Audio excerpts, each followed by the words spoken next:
Indian freedom struggle की कहानी हम अक्सर बैटल ऑफ प्लस से और बैटल ऑफ बक्सर से शुरू करते हैं, पर इस नैरेटिव के ठीक पीछे छिपा है एक ऐसा अध्याय जो ना सिर्फ भूला दिया गया बल्कि कभी इतिहास की मुख्य धारा में आने ही नहीं दिया गया।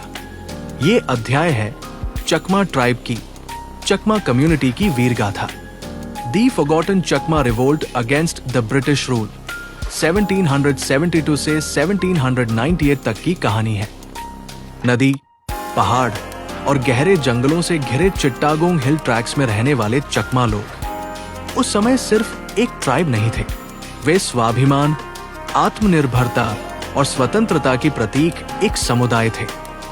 17वीं सेंचुरी के प्रारंभ में जब ब्रिटिश ईस्ट इंडिया कंपनी धीरे धीरे बंगाल में अपना शासन मजबूत कर रही थी, तब ईस्ट इंडिया कंपनी को सबसे कड़े प्रतिरोध का सामना प्लेन से नहीं बल्कि इन पहाड़ियों से चिट्टागोंग हिल ट्रैक्स से हुआ, चकमा लोगों से हुआ।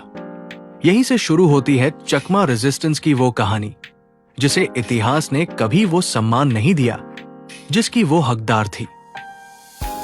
चकमा समुदाय के 3 महान नेता चकमा राजा शेर दौलत खान चकमा, उनके पुत्र जैन बख्श खान चकमा और उनके सेनापति रानू खान चकमा ब्रिटिश ऑपरेशन के खिलाफ लगभग 2 दशक तक लड़ते रहे। ईस्ट इंडिया कंपनी के एजेंट्स ने जब कॉटन रेवेन्यू, फोर्स्ड कॉन्ट्रैक्ट्स और इलीगल लीसेस के नाम पर एक्सप्लॉटेशन शुरू किया, तब चकमा राजा ने कहा कि हम अत्याचार नहीं सहेंगे। चकमा लोगों ने कहा, हम विरोध करेंगे, हम लड़ेंगे। और फिर शुरू हुई वह क्रांति जो आज भी ब्रिटिश रिकॉर्ड्स में कांस्टेंट अटैक्स बाय हिल पीपल नाम से दर्ज है, पर भारतीय इतिहास की पाठ्य पुस्तकों में कहीं गायब है।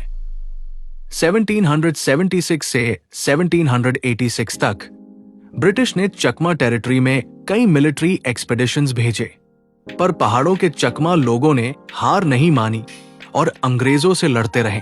सेनापति रानू खान चकमा ने ऐसे ग्यूरिला टैक्टिक्स अपनाए जो उस समय ब्रिटिश के लिए बिल्कुल नए थे।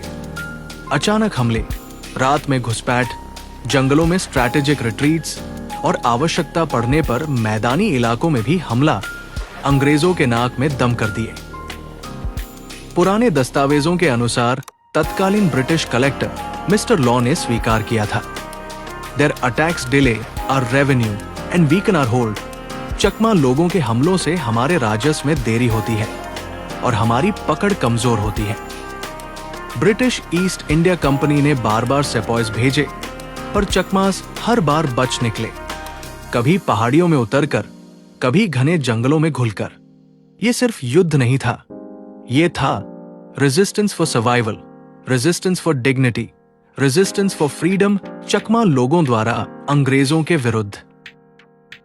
मिलिट्री स्ट्रेंथ से चकमास को न रोक पाने के बाद ब्रिटिश ने सबसे कठोर तरीका अपनाया, इकोनॉमिक ब्लॉकेड। चकमा कम्युनिटी को प्लेन्स के मार्केट्स में जाने से रोका गया। सॉल्ट, टोबैको, ड्राइड फिश जैसी बेसिक चीजें तक काट दी गई। ये ब्लॉकेड इतना क्रूर था कि अंततः 1787 में चकमा राजा जैन बख्श खान चकमा को समझौता करना पड़ा। पर क्या ये पराजय थी? नहीं, केवल एक समझौता। ये उस चकमा कम्युनिटी की कहानी है जिसने सिर्फ हथियारों से नहीं बल्कि अपनी आत्मा से लड़ाई लड़ी और अंग्रेजों को 20 साल तक रोक कर रखा और अंग्रेजों से कभी नहीं हारे। भारत के इतिहास में 1857 को फर्स्ट वॉर ऑफ इंडिपेंडेंस कहा जाता है, पर चकमा लोगों ने ब्रिटिश अथॉरिटी को 1772 से ही चुनौती दी थी, आजादी की लड़ाई शुरू की थी। भारत के मेनलैंड्स के मुकाबले कहीं पहले। फिर भी न किताबों में, न डॉक्यूमेंट्रीज में, न क्लासरूम में कभी इस क्रांति का नाम नहीं लिया जाता। वाई? क्योंकि ये कहानी एक ऐसे समुदाय की है जिसे सदियों से हाशिए पर रखा गया, मार्जिन्स पर रखा गया। उस समय चकमा लोगों की संघर्ष कॉलोनियल ऑपरेशन से था, अंग्रेजों के खिलाफ था। आज लड़ाई ऐतिहासिक विलोपन के विरुद्ध है, हिस्टोरिकल इरेजर से भी। आज इस कहानी को दोबारा कहना हिस्ट्री की जिम्मेदारी नहीं, एक नैतिक कर्तव्य है। This is not just a story of the past, This is the living memory of the Chakma people, their courage, their identity, their right to be remembered. ऐसे ही दिलचस्प वीडियो देखने के लिए दयून टॉक्स को जरूर सब्सक्राइब और फॉलो करें।